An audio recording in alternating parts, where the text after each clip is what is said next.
Welcome students once again to सभी ICSE bio. बेटा, ये जो लेक्चर मैंने तैयार किया है ये है आईसीएसई की क्लास 6 की थीमेटिक बायोलॉजी का चैप्टर 7 हेल्थ एंड हाइजीन। आज हम इसका करेंगे मेटाबॉलिक डिजीजेस के बारे में।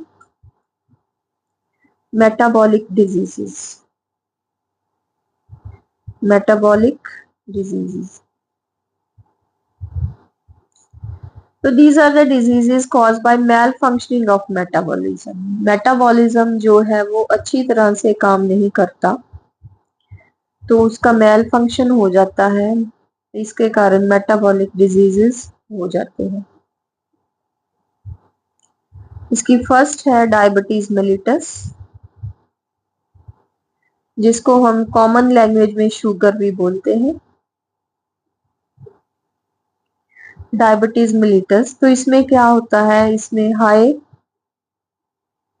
ब्लड ग्लूकोज लेवल, ग्लूकोज जो है वो ब्लड में हो जाता है, high level of blood glucose. Blood में ग्लूकोज है और फिर an excretion of glucose in urine, excretion of glucose in urine, और यूरिन में भी ग्लूकोज होता है। तो एक हार्मोन है, इंसुलिन नाम का हार्मोन है, जो पेंक्रियाज प्रोड्यूस करते हैं, और ये जो है ये ग्लूकोज के टेकअप के लिए एसेंशियल होता है। तो अगर इंसुलिन हार्मोन की डेफिशिएंसी हो गई, ठीक है, तो ये क्या करता है, इसको यूज कर लेता है, ग्लूकोज की ब्रेक डाउन करता है। It is essential for the cell to take up glucose from the blood.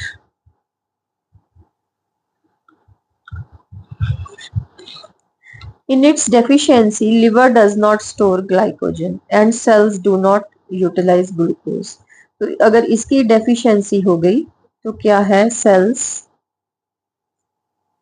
do not utilize glucose, glucose की यूटिलाइजेशन नहीं होगी, फिर क्या होगा, ग्लूकोज ब्लड में आ जाएगा, यूरिन में आ जाएगा। तो ये है due to deficiency of insulin hormone. तो इसके सिम्टम्स क्या है,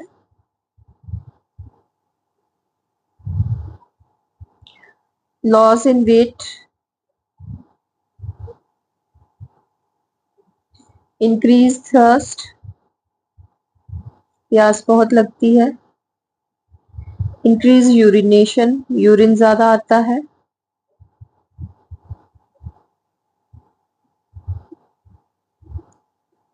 एंड ग्लूकोज इन यूरिन।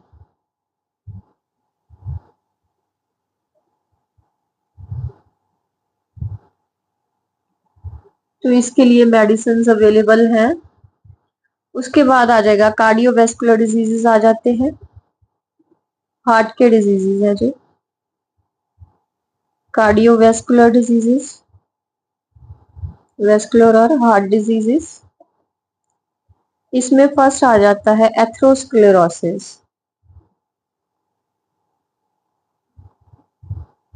क्या होता है, ये जो आर्टरीज है इनकी वॉल्स पे डिपोजिशन हो जाती है कैल्शियम की, कोलेस्ट्रॉल की, कैल्शियम कोलेस्ट्रॉल इनकी डिपोजिशन हो जाती है, तो उनके ल्यूमन क्या है, नैरो हो जाते हैं। ल्यूमन क्या है, नैरो हो जाते हैं, थिन हो जाते हैं, ये नैरो ल्यूमन हो जाते हैं इनके, and therefore reduce blood flow. तो इनमें से कम ब्लड फ्लो करेगा, ब्लड फ्लो, इसको एथेरोस्क्लेरोसिस बोलते हैं। नेक्स्ट है आर्टेरियोस्क्लेरोसिस, सेकंड है आर्टेरियोस्क्लेरोसिस। जो आर्टरीज है इनके ऊपर जो है यहाँ पे डिपोजिशन हो गई कैल्शियम की, विद और विदाउट कोलेस्ट्रॉल, कैल्शियम कोलेस्ट्रॉल भी हो सकती है, कोलेस्ट्रॉल की नहीं भी हो सकती है। तो इनको हार्ड कर देता है। Hardening of the walls of the arteries due to deposition of calcium with or without cholesterol. So this forms blood clots. Blood clots बन जाते हैं. Blocking of blood flow. Blocking of blood flow. इसको अथीरोस्क्लेरोसिस बोलते हैं. Next है hypertension, जिसको high BP बोलते हैं. तो इसमें रेज्ड ब्लड प्रेशर है. Raised blood pressure.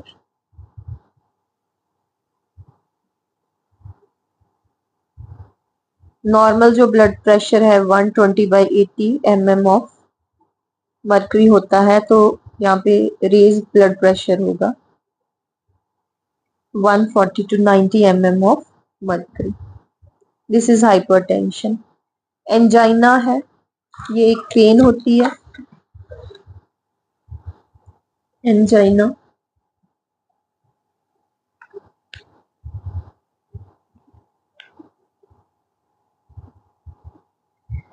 it is a recurrent suffocating pain that originates from the heart and radiates to neck, lower jaw, left shoulder and left arm. It is pain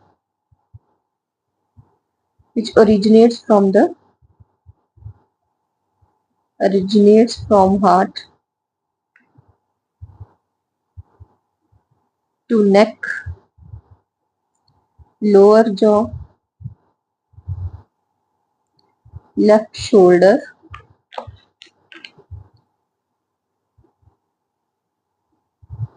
and left arm.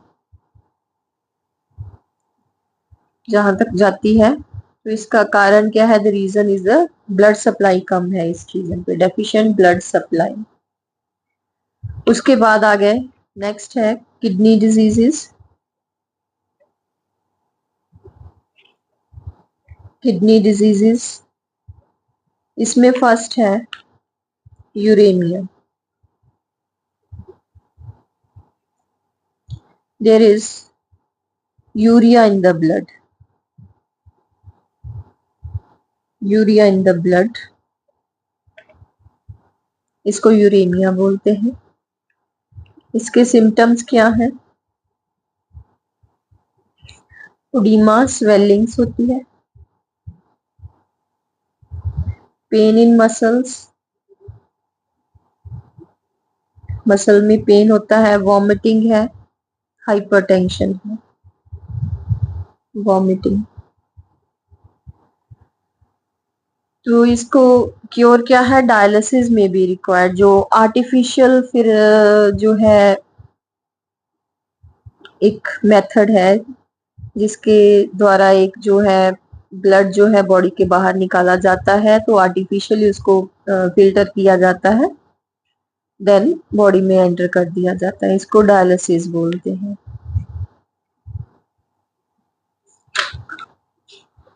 Then kidney stones, renal कैल्कुलाई.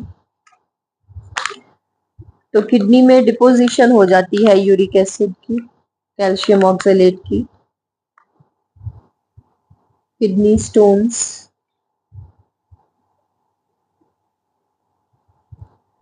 Deposition of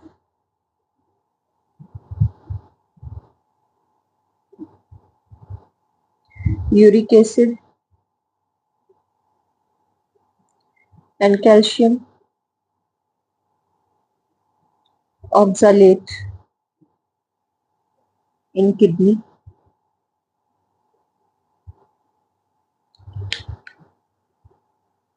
तो फिर kidney stones के कारण दर्द होता है, तो इसको फिर सर्जरी से रिमूव करना पड़ता है. देन उसके बाद आ गए degenerative diseases. Degenerative diseases,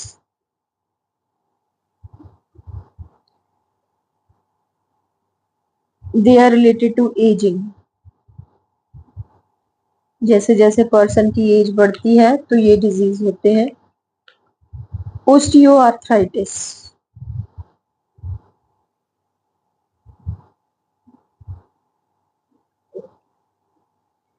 it is caused by wearing of cartilage over covering the at the ends of the bones। तो कार्टिलेज है वो घिस जाता है, उसकी वियर एंड टियर हो जाती है। नीज है, हिप है, feet, they are mostly affected. तो उसमें क्या होता है, there is a pain and stiffness, ये स्टिफ हो जाते हैं तो उनको फिर हिलाने में मुश्किल आती है, स्टिफ हो जाते हैं। Wearing of cartilage covering knees, हिप्स, feet. तो इसमें क्या होता है, पेन होता है एंड स्टिफनेस होती है, मूव करना मुश्किल हो जाता है। Then rheumatoid arthritis,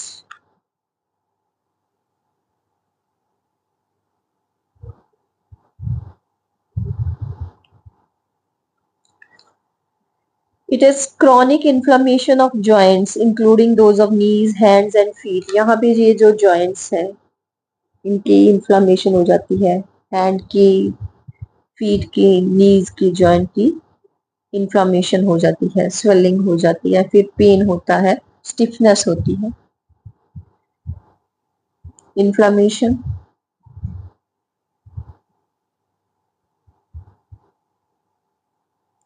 inflammation of joints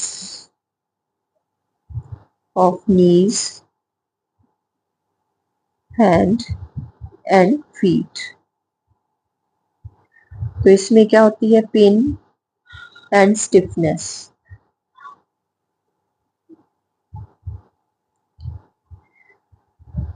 This disease is due to immune system attacking the cell of the joints। जो immune system है वो cells of joint के ऊपर अटैक करता है। कैटरैक्ट, ये आईज का डिजीज है। तो आई की जो लेंस है वो ओपेक हो जाती है, उसके दिखाई देना बंद कर देता है।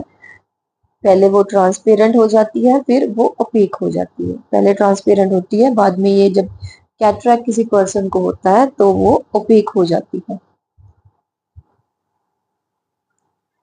इसमें आई लेंस बिकम ओपेक, तो इसको फिर सर्जरी से निकालना पड़ता है। Then is genetic disorder. तो क्या है, these are due to inheritance of defective genes from parents। जो जीन्स है जो पेरेंट्स से ऑफस्प्रिंग तक जाते हैं, तो वो क्या है, पेरेंट्स से जो डिफेक्टिव है, डिजीज वाले जीन्स है, वो ऑफस्प्रिंग में चले गए, तो फिर ऑफस्प्रिंग को, बच्चे को भी वो डिजीज हो सकता है। तो जेनेटिक डिसऑर्डर की कौन कौन सी एग्जांपल्स हैं? Genetic disorders, genetic disorders, colour blindness है, कुछ पर्सन सर्टन कलर्स को रिकॉग्नाइज नहीं कर पाते। सिकल सेल एनीमिया है,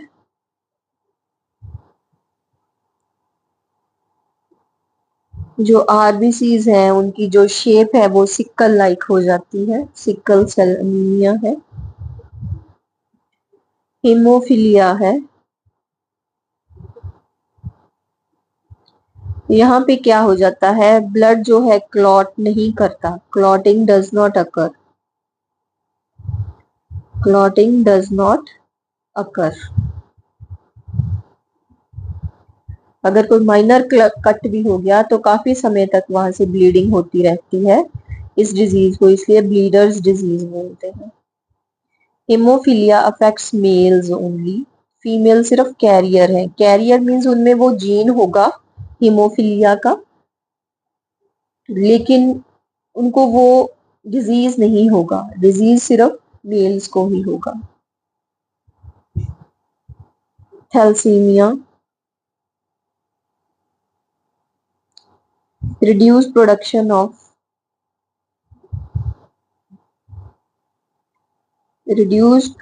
ऑफ अल्फा और बीटा ग्लोबुल्स ऑफ ब्लड।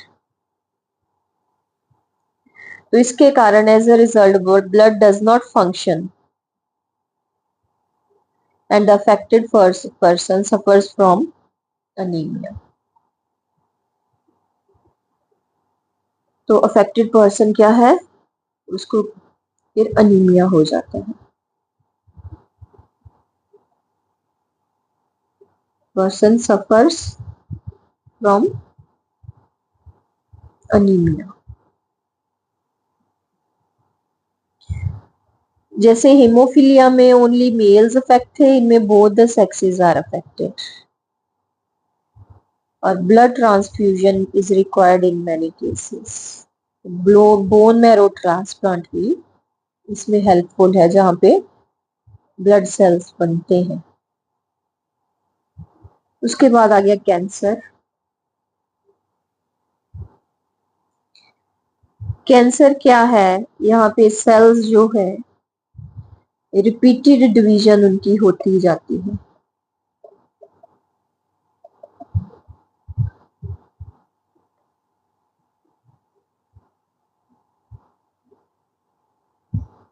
उनकी डिवीजन खत्म ही नहीं होती। मतलब ये एक सेल है, ये डिवाइड करके 4 सेल बन गए, फिर वो और डिवाइड करके और डिवाइड करके और डिवाइड करके लम्प सा बना देते हैं। This is known as cancer, repeated mitotic division, and this causes disruption of functions of organs. तो जो ऑर्गन्स है वो सही ढंग से काम नहीं कर पाते, and this lead to death. And organs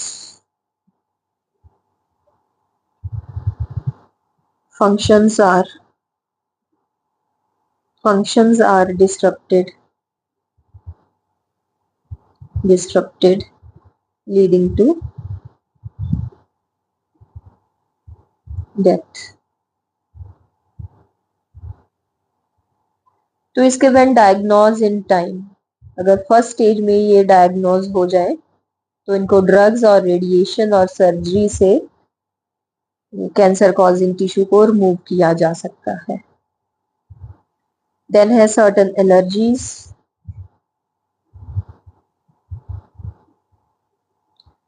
allergy क्या है, यूजुअली कोई है हार्मलेस सब्सटेंस है, ठीक है। कोई पर्सन की बॉडी उस हार्मलेस सब्सटेंस के अगेंस्ट भी कोई रिएक्शन शो करती है, उसको एलर्जी बोलते हैं। It is an unusual reaction of a person to a foreign substance which is harmless to other person. Allergy क्या है, इट इज एक इम्यून रिस्पॉन्स है। It is immune response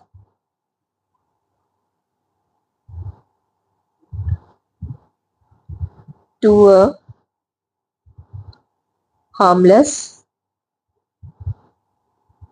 substance. तो ये सब्सटेंस को क्या बोलेंगे, allergen.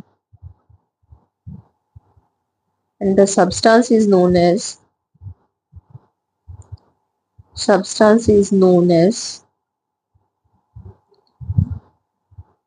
Allergen. Allergy is shown by sneezing है, कफिंग है, वाटरिंग ऑफ आईज है, आईज में से पानी निकलता है, एस्थमा है, सांस लेने में परेशानी होती है, अर्टिकेरिया है, बॉडी के ऊपर खारिश होती है, ठीक है, बॉडी के ऊपर मतलब स्कैबीज जैसी परत बन जाती है। तो allergen can be anything, it may B pollen, dust, wool, silk, और कैन बी कोल्ड और हॉट वेदर भी हो सकती है, कुछ भी हो सकता है ये allergen. Then prevention of non communicable diseases. हाँ जी, नॉन कम्युनिकेबल डिजीजेस से कैसे बचा जा सकता है? तो फर्स्ट है डेफिशिएंसी डिजीजेस। डेफिशिएंसी डिजीजेस से हम कैसे बचेंगे? By eating balanced diet. There should be good amount of dietary fibres. हाँ जी, डाइट में फाइबर्स होने चाहिए। ईटिंग लो फैट, फैट कम होनी चाहिए, नमक कम होना चाहिए, लो स्पाइसी फूड होना चाहिए, बासी खाना नहीं खाना चाहिए, फ्रेश मील्स खाने चाहिए, बेकिंग सोडे का यूज नहीं करना चाहिए खाना बनाने में। Take milk, curd and cheese regularly, उसमें से हमें प्रोटीन मिलती है, कैल्शियम मिलता है। Eating green leafy vegetables, pulses, salads, cereals. Avoid over cook food and excessively fried food. Fried food जो है वो कम खाने चाहिए। ओवर कुक फूड, जिसको ज्यादा पकाया गया हो, वो भी नहीं खाना चाहिए। बासी खाना और एक्सपोज खाना जो ढका हुआ नहीं है उसको नहीं खाना चाहिए। ये तो थे डेफिशिएंसी डिसऑर्डर से हम कैसे बचेंगे। देन है मेटाबॉलिक डिसऑर्डर से कैसे बचेंगे। Regular exercise, yes, daily exercise करनी चाहिए। सुबह सुबह वॉक करनी चाहिए। जिनकी ज्यादा हैवी रूटीन है वो इन द बेड उठने के बाद इंडोर्स ही एक्सरसाइज कर सकते हैं 5 से 10 मिनट तक। Avoiding going to bed immediately after meals. खाना खाने के तुरंत बाद सोना नहीं चाहिए। अवॉइड अल्कोहल ड्रिंकिंग, स्मोकिंग, इनको अवॉइड करना चाहिए। एक्सेसिव शुगर, चॉकलेट, स्वीट्स नहीं खाने चाहिए। Use the food supplement only, अगर डॉक्टर ने कहा है तभी फूड सप्लीमेंट्स यूज करने चाहिए, अदरवाइज नहीं करने चाहिए। देन है डीजेनरेटिव डिजीजेस से कैसे अवॉइड किया जा सकता है। Bye avoiding excessive exercise. हाँ जी, आजकल हमने सुना है कि किसी को जिम में हार्ट अटैक आ गया, ठीक है, ट्रेडमिल पर रनिंग करते हुए हार्ट अटैक आ गया। तो ओवर एक्सरसाइज नहीं करनी चाहिए। No smoking, no alcohol, no prolong exposure to sunlight. Use of steroid only, अगर डॉक्टर ने कहा है तभी स्टीरॉयड मेडिसिन लेनी चाहिए। कोई भी जला हुआ खाना नहीं खाना चाहिए। स्मोक फूड नहीं खाने चाहिए, जले हुए नहीं खाने चाहिए। देन जेनेटिक डिसऑर्डर्स, मेडिसिन है, सप्लीमेंट्स है, grafting are becoming available to overcome certain genetic disorders. Cancer है, इससे बचने के लिए green and yellow vegetables including carrot, cabbage, cauliflower. Some butter compulsorily to infants and children. Vitamin C. Allergy से कैसे बचा जा सकता है? एलर्जन से बचें, गेट टेस्टेड फॉर एलर्जेंस और उसका ट्रीटमेंट लें। Living in a clean surrounding. ये है, उसके बाद आ गया हाइजीन का। हाइजीन इज, क्या है hygiene? Hygiene is a group of conditions and practices that help to maintain health. ठीक है, ये प्रैक्टिसेस हैं, कंडीशंस हैं जो हमें हेल्दी रहने के लिए जरूरी है। एंड दे प्रिवेंट डिजीज, ये WHO की डेफिनेशन है। It is achieve through cleanliness at all levels, personal, domestic and public cleanliness होनी चाहिए। अब हम सराउंडिंग क्लीन कैसे करेंगे? Sweepings, number 1, sweeping of streets, roads, markets. Proper drainage होनी चाहिए। डर्टी वाटर का डिस्पोजल प्रॉपर होना चाहिए ताकि वहां पे ब्रीडिंग प्लेसेस ना बने वो मॉस्किटोज और फ्लाइज के। ड्रेन्स शुड बी कवर्ड, उनके ढक्कन जो है वो कवर्ड होनी चाहिए। Public toilets and bathrooms should be there ताकि open defecation and open urination लोग ना करें। Sewage disposal, every household and public place must be connected to sewage system ताकि सीवेज की रेगुलर डिस्पोजल हो सके। Piped water, it should be provided to every household. और piped water है should be free from germs and suspended particles. Garbage की proper disposal होनी चाहिए, clean food articles खाने चाहिए, ढके हुए आर्टिकल्स खाने चाहिए, कवर्ड आर्टिकल्स खाने चाहिए। Dhabas and restaurants should be inspected for sanitation and cleanliness. और जो स्लम्स है, replacement of slums with well planned properly ventilated and electrified small houses. जो स्लम्स की जगह के छोटे छोटे हाउसेस गवर्नमेंट को बना के देनी चाहिए, जो प्रॉपरली वेंटिलेटेड हो, वहाँ पे इलेक्ट्रिसिटी हो, पाइप्ड वाटर हो, टॉयलेट हो। Then safe disposal of garbage. Garbage consist of waste item जिनको हम यूज करने के बाद थ्रो कर देते हैं, that is known as trash और रबिश। उसकी सेफ डिस्पोजल होनी चाहिए। Collection and segregation of the waste. In households, citizens are advised to segregate waste into two parts. दो डस्टबिन्स में इकट्ठा करने के लिए बोलते हैं गार्बेज को, एक recyclable and compostable. For this they have two types of bins, blue for recyclable जिनको रिसाइकल किया जा सके, और ग्रीन फॉर कंपोस्ट जिनकी कंपोस्ट बनाई जा सके, जैसे ये वेजिटेबल्स का वेस्ट हुआ ये वाला।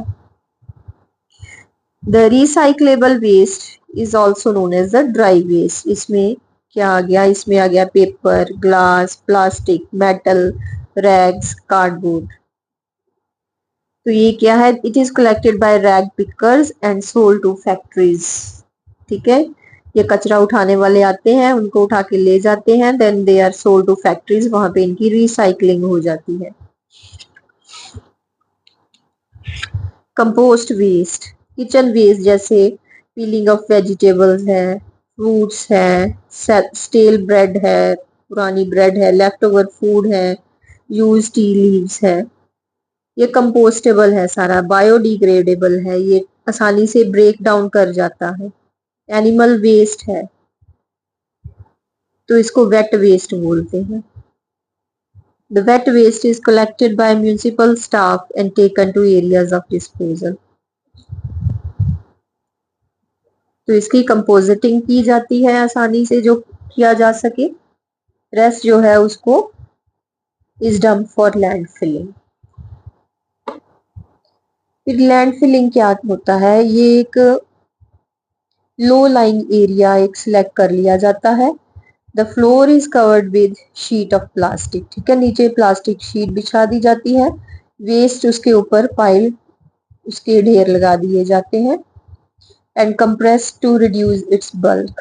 उसके ऊपर फिर मिट्टी डाल दी जाती है to prevent breeding of flies.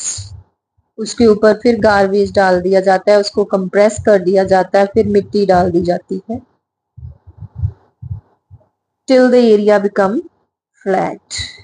इसको लैंड फिलिंग और डंपिंग बोलते हैं। After few years when the field area become solid, तो पार्क या कोई और पब्लिक स्ट्रक्चर वहां पे बना दिया जाता है। कंपोस्टिंग है, कंपोस्टिंग क्या है ये आपने करना है, ये लैंड फिलिंग और कंपोस्टिंग का आपको आ सकता है डिफाइन। घर का जो किचन का जो वेस्ट है, वेजिटेबल वेस्ट है, एनिमल वेस्ट है, ठीक है, इसको एक लार्ज पिट में डाल दिया जाता है, then it may be moistured and then covered with a thin layer of soil. उसको सॉइल के साथ, मिट्टी के साथ कवर कर दो। आफ्टर 3 to 6 मंथ वो एक मेन्योर बन गया जिसको कंपोस्ट बोलते हैं। आजकल जल्दी कंपोस्ट बनाने के लिए वर्मी कंपोस्टिंग भी यूज करते हैं, अर्थवॉर्म यूज किए जाते हैं उनको कंपोस्ट बनाने के लिए। जो कंपोस्ट अर्थवॉर्म से बनाई जाती की हेल्प से बनाई जाती है उसको वर्मी कंपोस्टिंग बोलते हैं। Then healthy practices for hygiene क्या है, तो क्या है पर्सनल हाइजीन के प्रैक्टिसेस। फर्स्ट है hands, washing hands after coming from outside, after using toilets, before and after meals। Niels जो है वहां पे डर्ट और कंटेमिनेंट्स जो है इकट्ठे हो जाते हैं। Nail should be cut regularly. And avoid beating of nails, nails खाने नहीं चाहिए। स्किन, स्किन के ऊपर भी नंबर ऑफ माइक्रो ऑर्गेनिजम्स बैठते हैं, गिरते हैं आकर, तो उसको रेगुलर बात करना, डेली बात करना चाहिए। हेयर की वॉशिंग एंड कॉम्बिंग जो है वो डर्ट और जर्म्स को और डैंड्रफ को रिमूव करती है। ऑयल लगाना चाहिए। Application of oil makes the hair smooth and prevent their breaking. Teeth है, उसमें अगर खाना फंस जाता है तो वहां पे माइक्रो ऑर्गेनिज्म ग्रो कर जाते हैं, बैड स्मेल आती है, टूथ डिके हो जाते हैं, दांत में कीड़ा लग जाता है। So therefore teeth should be cleaned before and after meals. Compulsorily during night after meals and in the morning after breakfast. Eyes जो है, आईज में पानी के छींटे डालने चाहिए। Should be wash 2 or 3 times with clean water. Clothing, socks, underwear, handkerchief and garments should be changed daily. Nose, the nose daily, clean the nose daily by blowing during bathing. Do not put fingers in the nose. And during sneezing और coughing, जब छींकने और खांसने के समय mouth के आगे handkerchief रखना चाहिए, नोज के आगे हैंडकरचीफ रखना चाहिए। Years, clean year parts with moist cloth और टॉवल आफ्टर बाथ। पॉइंटेड और शार्प ऑब्जेक्ट्स जो है ईयर में नहीं डालने चाहिए। Earbud should be used rarely, and that also when the ears have wet interior after bath.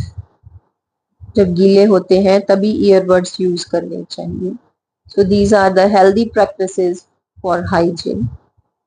इसके साथ ये बेटा हमारा ये चैप्टर फिनिश हो गया है। तो उम्मीद करती हूँ भी आपको ये समझ आ गया होगा। अगर कोई भी डाउट है तो आप जो है मुझे मैसेज कर सकते हो। अगर कोई भी टॉपिक क्लियर नहीं हुआ तो मैं उसको दोबारा भी एक्सप्लेन कर सकती हूँ। Thank you for watching.